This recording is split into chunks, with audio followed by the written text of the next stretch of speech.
What's something people don't know about cheap apartments? Sometimes they come with chilling secrets, like Lucas's did.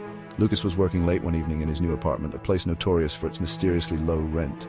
The building had an eerie reputation, whispered about by the locals. They said it was cursed, but Lucas didn't believe in such things. As he sat at his desk, he noticed something strange, a faint crimson-red handprint on the wall across from him. It was almost as if it had been painted with fresh blood.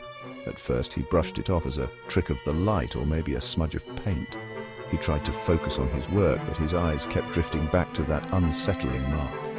The room seemed to grow colder and shadows danced on the walls, making him feel uneasy. He shook his head, trying to dismiss the growing sense of dread, but the longer he stared, the clearer it became. This wasn't just any handprint, it was fresh. The crimson color seemed to glisten in the dim light, almost as if it was still wet. Curiosity got the better of him and he stood up to investigate. As his fingers touched the wall, the handprint pulsed with a chilling warmth, almost as if it were alive. He recoiled in shock. That night, Lucas couldn't sleep. He kept hearing footsteps and whispers, just out of earshot. The sound seemed to come from the walls themselves, as if the apartment was alive and watching him.